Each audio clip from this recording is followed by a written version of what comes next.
Então, uma boa tarde a todos, que todos sejam bem-vindos. Uma boa tarde a todos da internet que vão assistir agora ou depois, né, na hora que puderem. Então, vamos fazer a nossa prece envolvidos neste ambiente, né? Envolvidos nesse ambiente de luz, de paz, de harmonia, de amor, de fraternidade, de amorosidade, de tantas coisas boas que conquistamos, pois estamos aqui dentro deste ambiente, fortalecidos por esses sentimentos. E sabemos que cada um de nós tem a sua função neste momento. Cada um de nós traz dentro do seu coração os seus sentimentos mais sinceros, para que possamos trocar uns com os outros neste ambiente em que nos encontramos. Te agradecemos pela tua presença, Mestre, pela presença dos nossos amigos da espiritualidade, a equipe espiritual desta nossa casa de amor, dessa nossa casa de luz, dessa nossa casa de harmonia. Graças te rendemos, Senhor, por já estarmos tendo o livre-arbítrio bem utilizado para escolhermos a melhor parte, para nos alimentarmos espiritualmente. Obrigado, obrigado, obrigado, Senhor. E que assim seja. Bem, então, quarta-feira passada, eu comecei falando que eu ia fazer um trabalho a respeito da parábola dos talentos e que ela seria em partes, porque é muita coisa para se falar em pouco tempo, então a gente vai em, doses homeopáticas. E deu a coincidência de hoje eu estar aqui novamente, então não vai ficar tão longe, porque hoje seria a vez da Jo, a Jo não pôde vir, então eu já estou aqui, vou antecipar mais a segunda parte da parábola dos talentos para nós. Mas antes disso, de continuarmos, vamos fazer uma pequena memória do que nós falamos quarta passada, certo? Primeiro eu li a respeito da parábola. Todos nós sabemos como é a parábola dos talentos, tá? Depois, a gente viu que a palavra-chave da parábola dos talentos é a multiplicação. Multiplicar talentos. Né? Depois, a gente também viu que Deus, em sua infinita bondade, nos empresta os seus bens. Porque tudo que temos é dele. Verdade? Depois também nós vimos o que são talentos. O que é o talento que Jesus se refere na parábola? E nós também vimos que talento, na época do Cristo, era um valor monetário, era uma moeda em que circulava na cidade, certo? Mas na parábola, Jesus usa como uma metáfora para designar a moeda divina fornecida por nosso Pai Celestial. Então, o que são os bens que Deus nos concede? São os talentos que Ele nos empresta. Até nós conquistarmos, porque nós conseguimos conquistar esses talentos, que daí são nossos. Depois a gente vai ver. Também vimos que Deus propõe nessa parábola uma sociedade para com seus filhos. E que é a parceria que ele faz conosco desde que nascemos. Quando a gente chega aqui reencarnado, que a gente nasce, a gente está nessa parceria com Deus, com tudo que ele nos ofereceu, certo? E por último, a gente viu também que essa parceria, ela é personalizada. A relação do ser humano com Deus é estreitamente particular. Cada um de nós tem o seu despertar, tem o seu momento, tem a sua ligação com Deus. E não existe uma regra para se dizer, ó, ela não faz igual a mim, então tá errado. Não, é entre ela e Deus. Não é entre mais ninguém. Tá? Então, hoje nós vamos falar a respeito do entregou-lhes os seus bens. O que serão esses bens, gente? O primeiro que a gente recebe, e que eu já vou dar o spoiler antes de falar, é o corpo físico.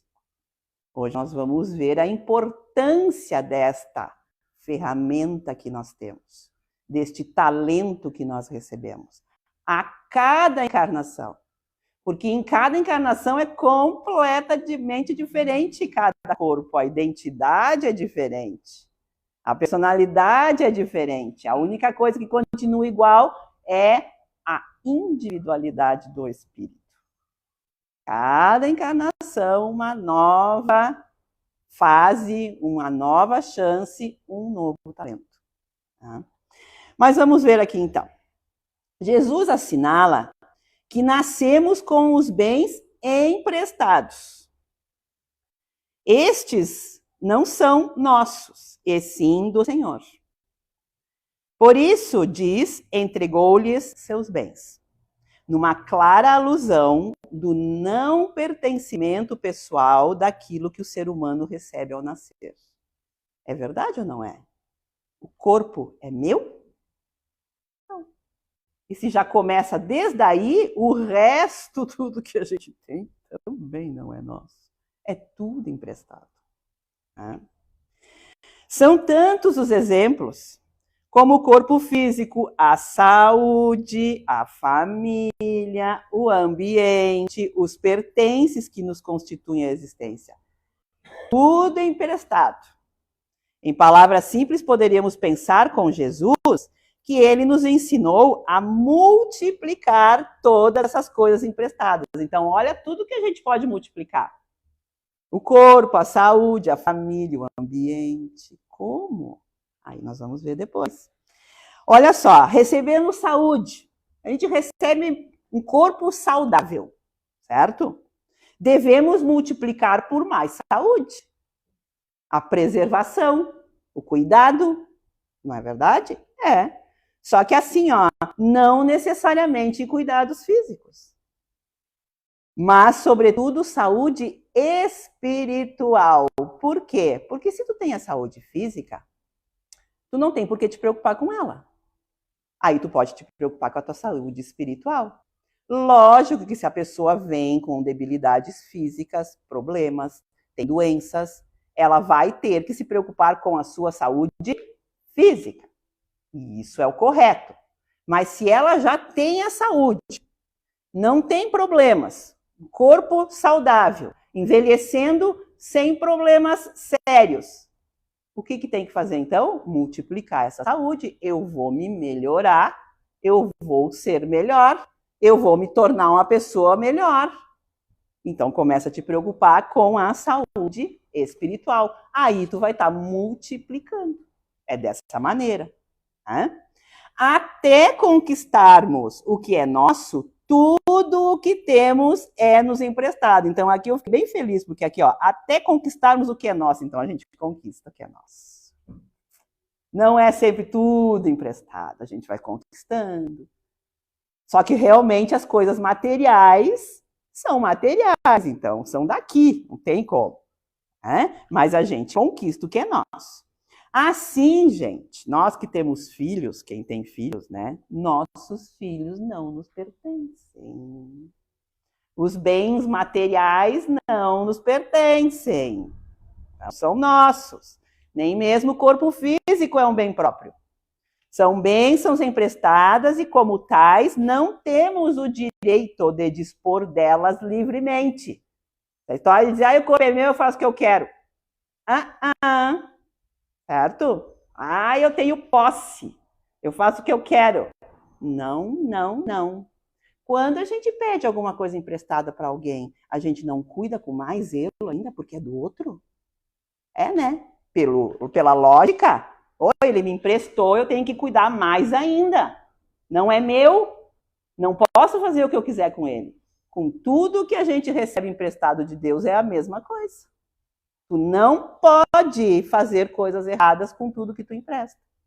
Então, isso me pesou muito com relação, gente, ao menosprezo que a gente tem ao corpo físico da gente. Porque a gente acha que, é físico, é matéria, é só uma vestimenta. Não é só uma vestimenta, é a vestimenta. Que sem ela, tu não conseguiria estar aqui. E ela foi preparada célula por célula para ser como ele é. Para a gente poder estar aqui e fazer o que a gente tem que fazer. Ele é muito importante. Tá? Então, assim, ó, meu filho, meu corpo, meus bens, não existe, costumamos dizer. No entanto, nada verdadeiramente nosso. Todos são bens emprestados. Na verdade, a gente possui uma ilusória impressão de posse diante das oportunidades concedidas, né? Eu conquistei, eu fiz os filhos, eu tive os filhos, eu conquistei os amigos, não é bem assim, não é bem assim. A gente tem que, olha só, essa posse que a gente tem diante das oportunidades concedidas, elas devem ser multiplicadas em forma de talentos verdadeiros. De fato, nada do que não podemos levar do plano físico é nosso. Tudo que é material é do plano físico, fica aqui. Hoje nós estamos na véspera de finados, né? De repente até poderiam as pessoas pensarem que eu ia falar sobre isso, mas eu estou mais ou menos falando sobre isso, certo? Mais ou menos eu vou falar sobre isso. Certo? Por causa que assim, ó, a gente não pode levar nada que é físico. Nada a gente não leva. Vocês já viram alguém levar alguma coisa material para o plano espiritual? Mesmo botando dentro nas gavetas do caixão, não tem como levar. Nos bolsos da roupa, não tem como levar. Tu não leva nem o teu corpo, fica aqui. Não é verdade? Então, olha, tudo que aqui fica foi emprestado. Somente é nosso aquilo que levamos conosco, seja de bom ou seja de ruim também. Não penso que é porque a gente desencarnou, morreu, que virou santo. Tudo de ruim ficou aqui. Tu leva junto também. É teu. Essa coisa da gente querer que seja nosso só o que é bom, né? Não, as coisas ruins também. Não, ia ser tão fácil, né? Ficar tudo aqui, os lixos, tudo aqui. Não, né? Dissemos que Deus nos empresta seus bens para que possamos construir novas posses verdadeiras, conforme o uso que fizemos. Ele nos dá o talento, mas não é nosso. Mas daí, conforme a gente usa, a gente vai ficando para nós. Começa a ser o teu. Por exemplo, se tu usa bem o teu corpo numa existência, na próxima, tu vai ter conquistado, tu vai ter multiplicado o teu talento, que tu vai poder escolher mais na próxima. Como é que vai ser aquele corpo? O que tu vai fazer? Sim, são conquistas nossas aí. Aí são nossas. Então, olha só, agora nós vamos começar a falar, então, fora do corpo físico, vamos falar dos talentos que a gente recebe em forma de família. Um exemplo disso é recebermos a oportunidade de uma família e conseguirmos, com efeito, valorizarmos e reconhecermos essa bênção, fazendo disso um fator de multiplicação, sabendo amar e respeitar aqueles que estão conosco através de uma convivência saudável. Tu tem a família? Então, se tu quer multiplicar, então aumenta a dose de sentimentos. Aumenta a dose de compreensão, aumenta a dose de entendimento, né? Porque a gente sabe que não é à toa que a gente está com aqueles seres escolhidos ali, aqueles talentos ali, ó, no nosso lado. O porquê, sempre tem um porquê, tá? Então, ao encarnarmos, Deus nos empresta a companhia dos entes queridos, filhos seus, assim como nós, e que nos farão companhia durante a existência. Ele nos empresta também, são empréstimos. Quando aqui estamos, nós somos familiares de Sangue. Aqui a gente acha que a família é o consanguínea, que a gente tem o mesmo sangue, né? Mãe, pai, irmão, tia, avô, né? Tem o sangue, é família, né? Porém, essas são condições emprestadas. Emprestadas. Por quê? Porque podem variar de encarnação para outra, dependendo da qualidade do vínculo que estabelecermos ou não com a nossa família atual. Poderemos garantir o fortalecimento desses laços ou não.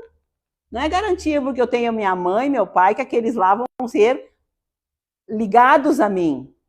Pode ser que eu tenha aquela encarnação ali e depois eu nunca mais veja eles. Por quê? Porque não teve a multiplicação dos sentimentos para que se tornem depois, mais em outras encarnações, se encontrem de novo, o vínculo, né? Um laço familiar em uma encarnação não garante a sua continuidade na sequência da vida espiritual. Não é porque a gente teve como família aqueles seres que nós vamos ter sempre eles nas outras encarnações ou nós vamos encontrar todos. Vai depender do teu laço de sentimentos. A consanguinidade é só aqui. É só aqui. Tá?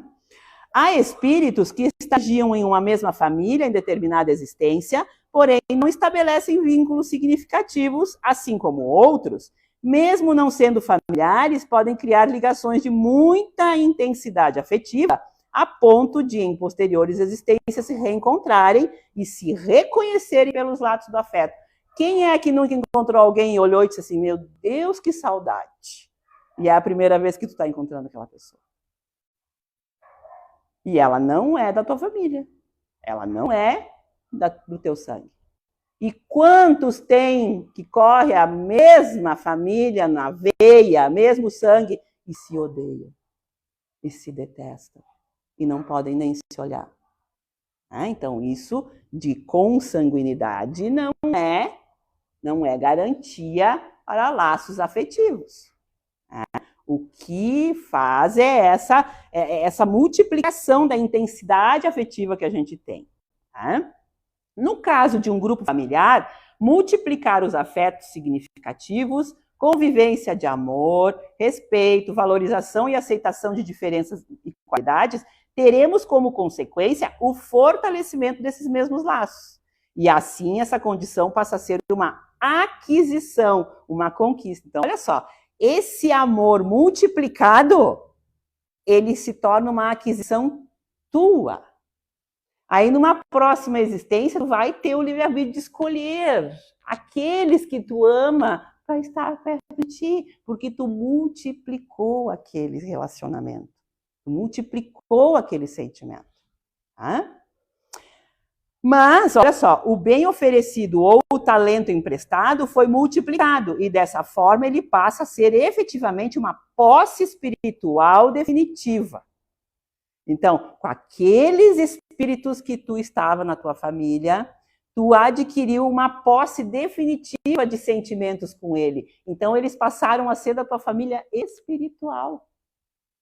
Então, tu vai reencontrar eles, mesmo não estando na mesma família, a gente acaba reencontrando, que são esses que a gente reencontra, que parece que, meu Deus, parece que a gente já conhece a vida inteira. São aqueles que tu já passou nas outras vidas, e tu já teve esse relacionamento, multiplicou o talento do sentimento. Aí, a gente tem na outra ponta, aqui nós estamos falando só de relacionamento bom, né? Família amorosa, que se combinam. Na outra ponta, teremos outro tipo de exemplo de vínculos familiares. Os que se caracterizam por reencontros de antagonismos e diferenças do passado. Será esse também um exemplo de entrega de bens do Senhor, que pede multiplicação, uma família problema? Será? Sim, né? O talento emprestado, poderá ser o talento emprestado uma dificuldade em uma relação afetiva que, dada a trajetória evolutiva marcada por desacertos anteriores? Pode também ser um talento dado por nosso Pai Celestial? Sim, sim. Talvez esse seja um talento bem amargo para a gente multiplicar. Mas é uma das principais moedas oferecidas que servem ao enriquecimento espiritual da gente. Porque é muito fácil a gente amar quem nos ama. É muito fácil a gente compreender quem nos entende. Ai, como é fácil conversar com aquela pessoa, combina tudo. E os que não fazem isso? Que às vezes a gente tem no lado família, marido, namorado, né? Esses aí apareceram para quê? Ai, não é presente de Deus. É sim. É sim. Diante de um sofrimento ou de uma aflição, o indivíduo poderá aproveitar a experiência e dentro de si mesmo desenvolver novas aptidões. Através do sofrimento, de um relacionamento ruim, ele começa a adquirir novas aptidões, ele começa a aumentar a paciência, a resignação, principalmente, de aceitar o outro como ele é, porque a gente não muda ninguém, nós mudamos só a nós mesmos. E se a gente quer ver a mudança no outro, faça o teu exemplo, então. Né? Mas também vai depender do outro querer seguir ou não o exemplo. Então, tu não tem como fazer. Né? A resignação de aceitar as coisas que a gente não pode mudar. E isso tudo são aptidões que a gente vai ampliando e tendo mais diante dessa fase aqui, desse talento emprestado em forma de dificuldades. Porque se é só no amor, a gente não aprende muito, não. A gente ainda é muito rebeldezinho. As facilidades a gente aproveita, né? Tão bom. Agora na dificuldade, que é a hora de aprender, de mudar, de fazer alguma coisa, a gente mais se vitimiza, né? E procura culpados do que faz consigo mesmo, né? Então, olha só, a resignação é uma delas. Porém, poderá também se revoltar. Não tem essa livre-arbítrio? Em vez de aceitar, se resignar, aproveitar o sofrimento ou, né, o relacionamento tumultuado para aprender alguma coisa, a pessoa se revolta. Começa daí a vingar-se de alguém, aquele que está no relacionamento, ou da vida. E o que vai gerar isso? Mais sofrimento e mais dor. E não vai resolver nada. Por isso que quem não se resigna está sempre sofrendo. E o que é resignação?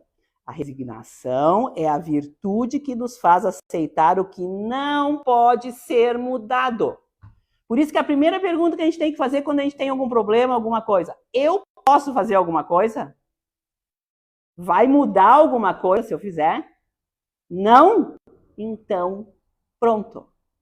Encerrado o assunto. Se não está nas tuas mãos, não tem por que a gente ficar, né, batendo na mesma tecla. O sofrimento aumenta muito quando queremos mudar o irremediável.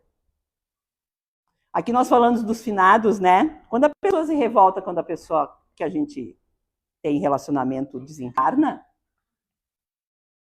só a resignação para a gente conseguir, né, aceitar. Tu tem que aceitar. Gente, a maior verdade que a gente tem desde a hora que a gente nasce, ou melhor, a única verdade e certeza que a gente tem quando a gente nasce é que a gente um dia vai morrer. E isso é com todo mundo. E com todas as coisas vivas. Tá? Então, isso é uma coisa que a gente tem que aprender a aceitar e se resignar. Porque cada momento tem o seu tempo. Nós vamos estar partindo daqui um tempo. Pode ser que eu vá antes que todos vocês. Aí vocês vão lembrar do que eu falei. Que coisa, né? Por isso, gente, na parábola dos talentos, Jesus ensina que o Senhor entrega seus bens em medidas diferentes para cada servo. Ele dá 5 talentos para um, 2 para outro, 1 para outro. Porque pode ser sofrimento, gente. E ele tem que dar conforme a gente aguenta. Senão, né, não vai dar certo. Olha só, como o talento emprestado pode ser também uma experiência difícil pela qual o indivíduo terá que passar, isso será considerado conforme a capacidade de suporte espiritual que cada um tenha desenvolvido em sua caminhada evolutiva. Cada um recebe o frio conforme o cobertor. Então, se a gente está passando por problemas, se a gente está passando por dificuldades, se a gente está passando por perdas, se a gente está passando por qualquer tipo de problema, de dor, de tudo, gente, nós temos capacidade para isso. Porque nunca vai nos ser dado algo que a gente não possa. Porque Deus nos dá os seus bens conforme a capacidade de cada um. Tá? Lógico que o que a gente vai fazer com o que ele nos dá é um problema nosso, que a gente vai usar o livre-arbítrio, mas a gente tem muita sabedoria já para entender que nós precisamos fazer um bom uso a respeito disso. Pois é. E daí, eu falando da família, né, falando dos bens adquiridos, não vai dar tempo para falar a respeito do nosso corpo físico, de tudo que é novo corpo físico, um novo alguém. Gente, a importância é um novo alguém. É alguém diferente que está chegando, sempre. Ah, mas é o mesmo espírito. Espírito é uma coisa. A alma encarnada é outra. É isso que nós vamos ver aqui. Na época, eu vou só dar uma, porque como tem pouquinho tempo, eu só vou dar uma palhinha do que a gente vai falar na próxima, na parte 3 da parábola dos talentos. Quando eu era criança, como eu nasci, a gente teve o privilégio de nascer, o privilégio e o talento, né, que a gente recebeu de nascer numa família espírita, já, além da família ainda ser espírita. Então, eu desde criança eu fui educada dentro da doutrina. Então, alma, espírito, morte, reencarnação são palavras que para mim, desde que eu me conheço por gente, eu conheço. Só que na época que eu era criança, bem criança, eu me lembro que para mim a alma era a mesma coisa que espírito. Meu Deus, a alpenada, que tinha os filmes, né? Oh, os fantasmas, é a mesma coisa. Só que depois a gente estudando, a gente vê que não é, gente. Não é. A alma é uma coisa, espírito é outra. É o mesmo? É, mas o espírito está diferente quando ele está encarnado. Ele se torna uma alma. Aí é a diferença. Aí então, só para mim encerrar aqui, a gente vai falar a respeito da questão 134 do Livro dos Espíritos, que Allan Kardec pergunta assim: que é a alma? E os espíritos respondem: um espírito encarnado. E depois, nessa mesma pergunta, tem uma outra ali que não tem numeração, e é a mesma, é a letra A, diz assim: o que era a alma antes de se unir ao corpo? Resposta? Espírito. Só isso. Então, mas são diferentes. São diferentes. Porque tudo que a gente está falando aqui dos talentos, tudo que a gente está aqui dizendo das aquisições que a gente leva, vão modificando esse novo ser quando ele vai reencarnar novamente. Tudo que a gente aprende aqui, que a gente multiplica, a gente vai levar e vai utilizar para uma próxima encarnação. A individualidade do espírito é a mesma. É o espírito em várias encarnações. Mas o que ele traz é diferente. E o amadurecimento dele também é diferente. Então, por isso a importância de cada corpo, de cada encarnação, de cada talento que Deus nos dá e dessa oportunidade que a gente está tendo aqui. Ah, mas é muito tarde? Não, não é muito tarde. Nós estivemos aqui com 100 anos e estivemos aprendendo alguma coisa, a gente está no lucro, e muito. Ah, mas aprendendo, porque nós precisamos ter o conhecimento e a moral juntas. Porque isso fica conosco. E falando dos nossos entes queridos, em relação ao dia de amanhã, A gente sabe que todas as nossas homenagens são vistas, são recebidas, mas não são necessárias neste único dia. Por quê?